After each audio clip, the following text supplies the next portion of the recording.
I'm Matt McClure, and this is Currents. Another billboard controversy in New York City. This time, it's all about abortion. I think we've gone too far with abortion and the abortion rate in our community. Plus, we go into the deep to discuss Black History Month. We have a great presence of Black people in our diocese, and it's important that we recognize their presence and prize it, and also encourage their witness. And take you to a gala celebration in the Brooklyn Diocese. We do something for Black History Month, but it's also a fundraiser so that we can raise funds for the youth initiatives that we have.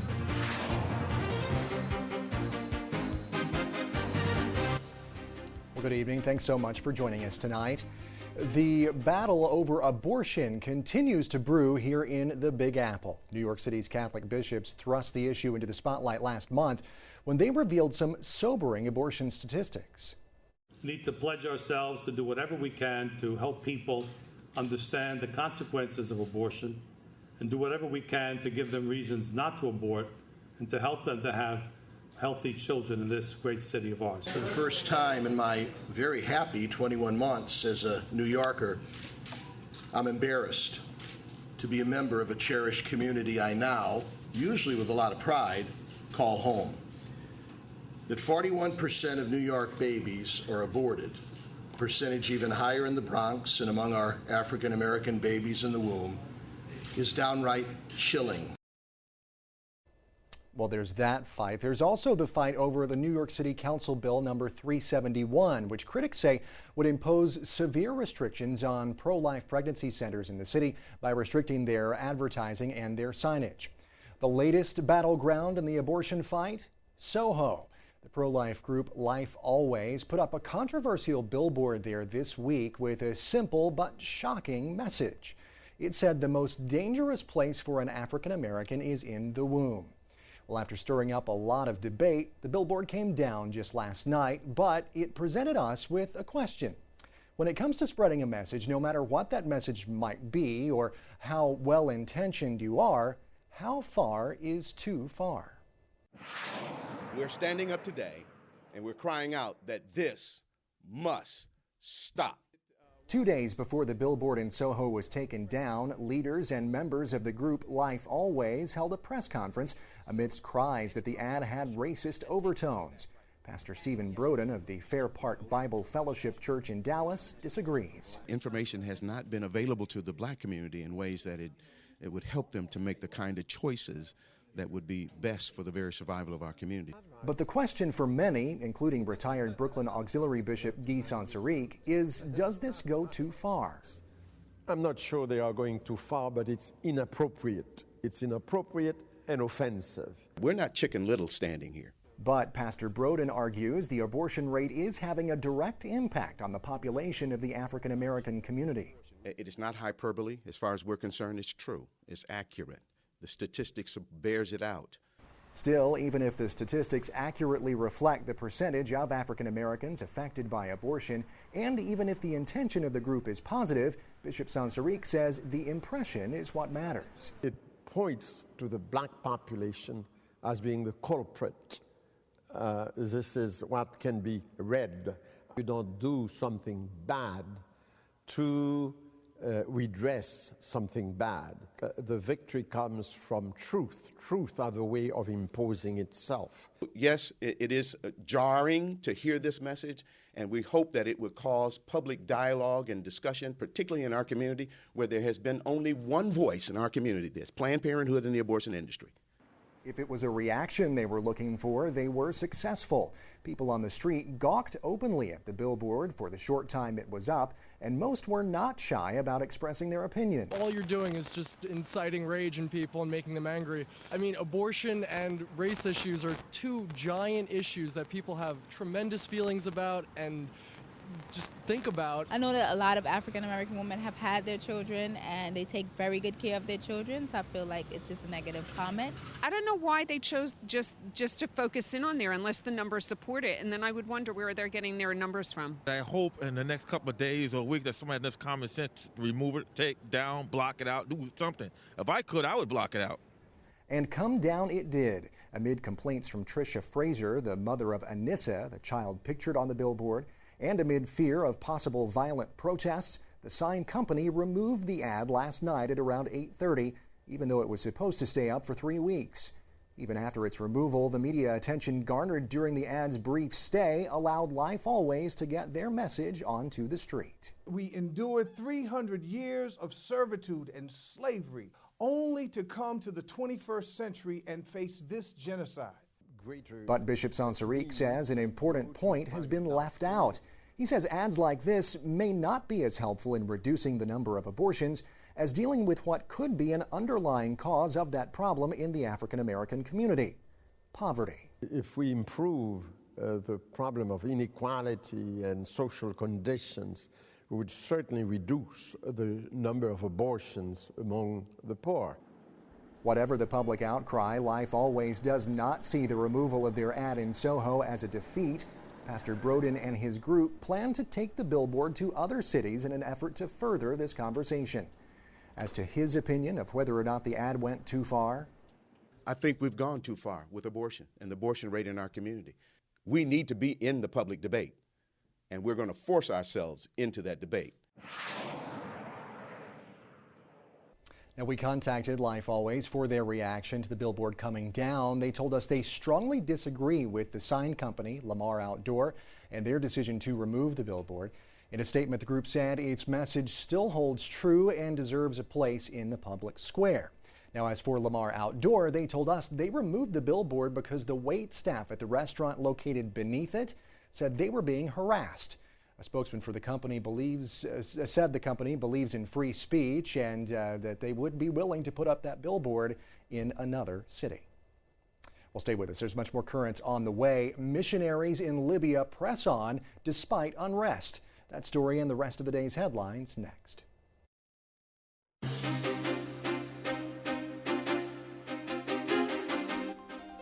Welcome back to Currents. I'm Matt McClure. Coming up in a bit, a good time is had by all at a Black History Month celebration in Brooklyn.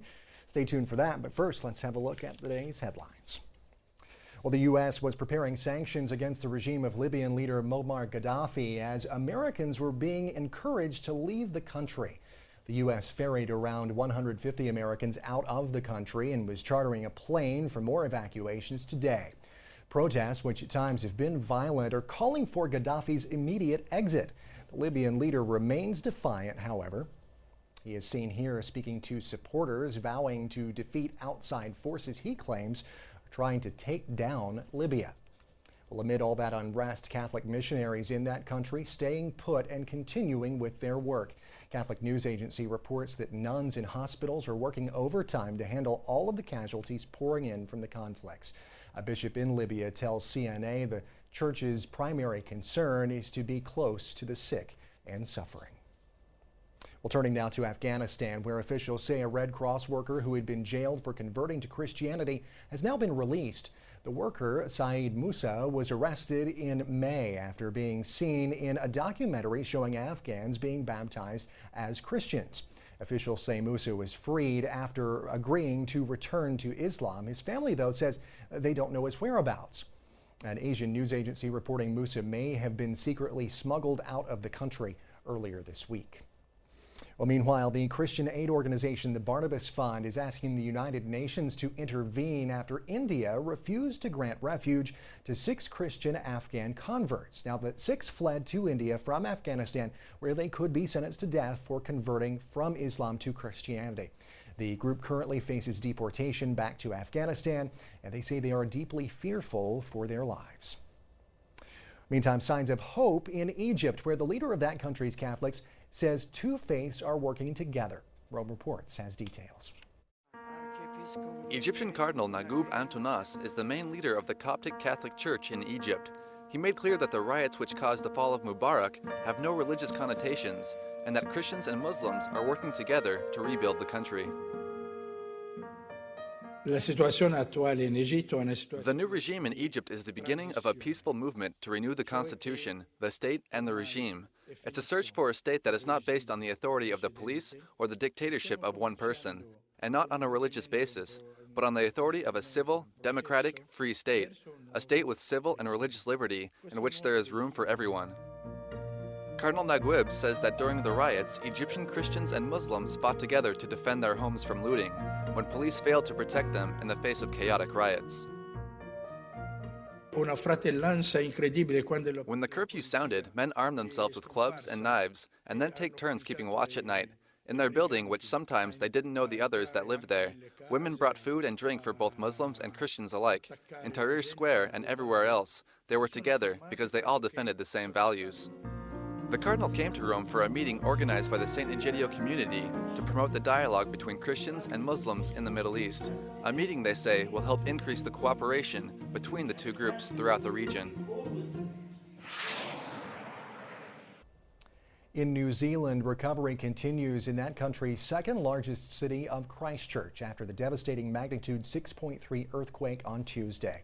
The Catholic Diocese was hit particularly hard there. Engineers brought in to inspect the safety at churches and schools. Christchurch Bishop Barry Jones said the buildings would need to be declared safe before they could be used again.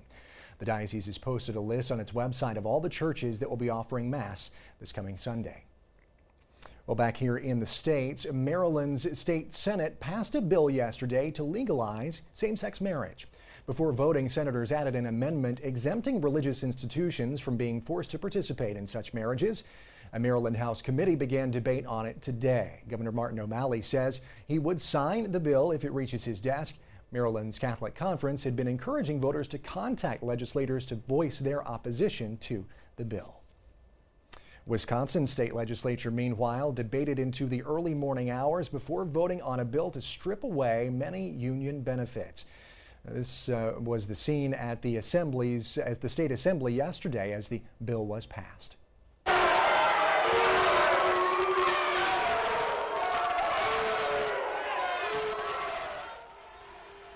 The people in the red shirts that you see shouting there are the Democrats who opposed the legislation. This, of course, actually today on Friday.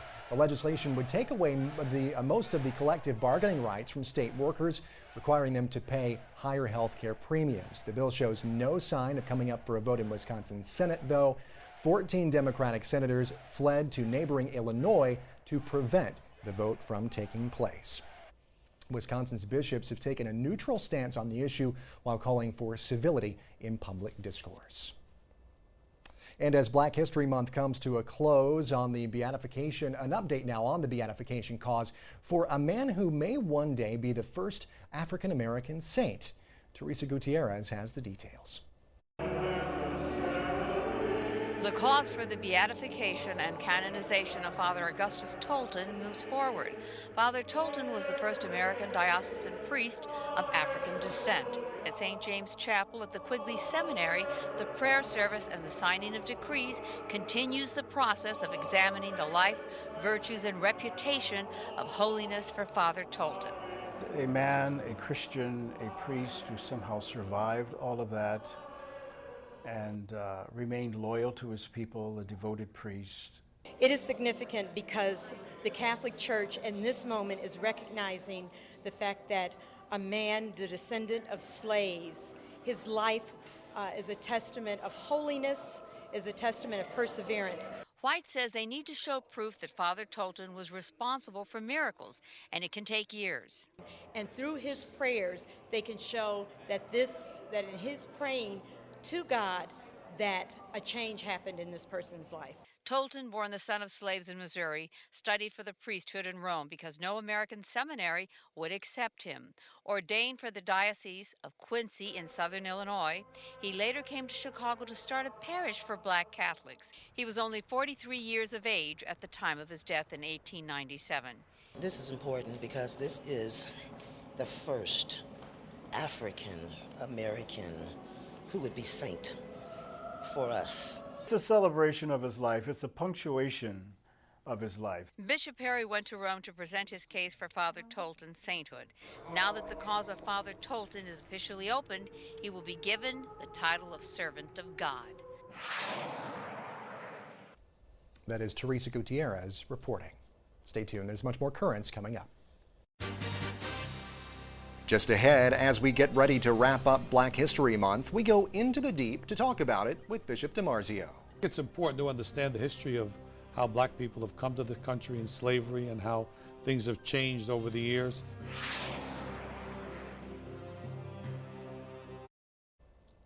Welcome back. Well, we just learned the good news that the Vatican may one day canonize its first African-American saint.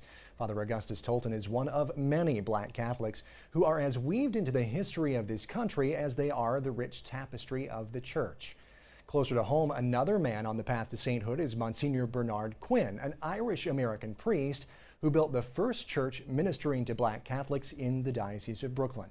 And as this Black History Month comes to a close, I sat down with Bishop DiMarzio to discuss the ongoing cause of beatification for Monsignor Quinn, the contribution of black Catholics to the life of the church, and much more in this week's Into the Deep. Bishop DiMarzio, thanks for being here once again. Of course, this is Black History Month, and that's the topic of our discussion today. A few years back, Pope Benedict called Africa the lungs of the church, to sort of focus our minds on their importance to the vitality of the Catholic Church. How would you describe the importance of the black apostolates here in the Brooklyn Diocese to the vitality of what's happening here? Well, I think that's a very good image, the lungs of the church. The Diocese of Brooklyn and in Queens, we have a significant black population, some native born American blacks, and then we have people from Haiti and from all the islands and from Africa. So we have a great presence of black people in our diocese. And it's important that we recognize their presence and prize it, and also encourage their witness to the Catholic faith. Now, of course, this is, Black History Month, as we've been saying, but how is sort of a focus on African-American history and things relating to that, how is it beneficial to people outside the African-American community? I think it's important to understand the history of how black people have come to the country in slavery and how things have changed over the years, dramatically, perhaps even my own lifetime, when there was kind of a separation, and now we have a black president. I mean, tremendous change has happened in a rather short period of time. And to understand that history helps us live better together and to appreciate one another, appreciate the struggles of the past, and look forward to how we can better cooperate between interracial cooperation in the future. Now, you mentioned Haiti a few moments ago. You, of course, took part in a mass looking back at a year, since the Haiti earthquake. How are Haitians in the Brooklyn Diocese dealing with the situation back in their homeland? Well, it's sad in many ways because the progress that we would like to see is not happening. It's going to take time. Till a new government is there, we're not going to see the decisions being made to say how we really will find a way to reconstruct. You need a government to put rules in to say this is how we will construct, and that's not been able to be happening. So it's a little disappointing. At the same time, there's a great resiliency in the Haitian people. They seem to be able to live through anything, and not easily, but they do it, and they struggle, and they make it work, and I think that's what's happening in Haiti today. Yeah, it seems like they've just been through one thing right after another.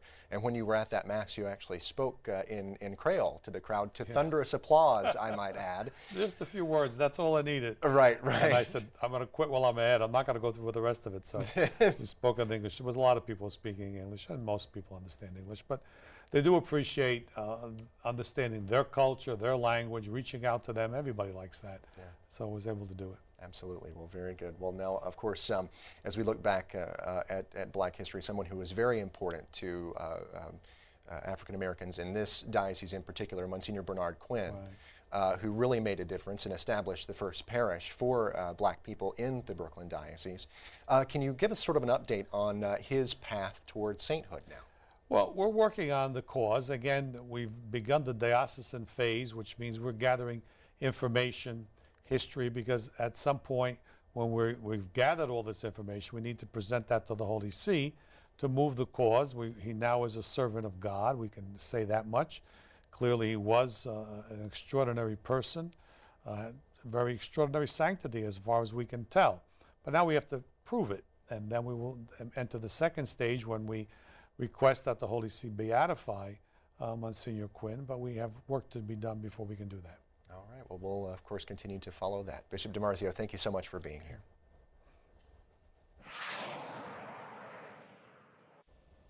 And stay tuned. We have much more on Black History Month just ahead, as we take you to a gala celebration in Brooklyn. But it's also a fundraiser so that we can raise funds for the youth initiatives that we have.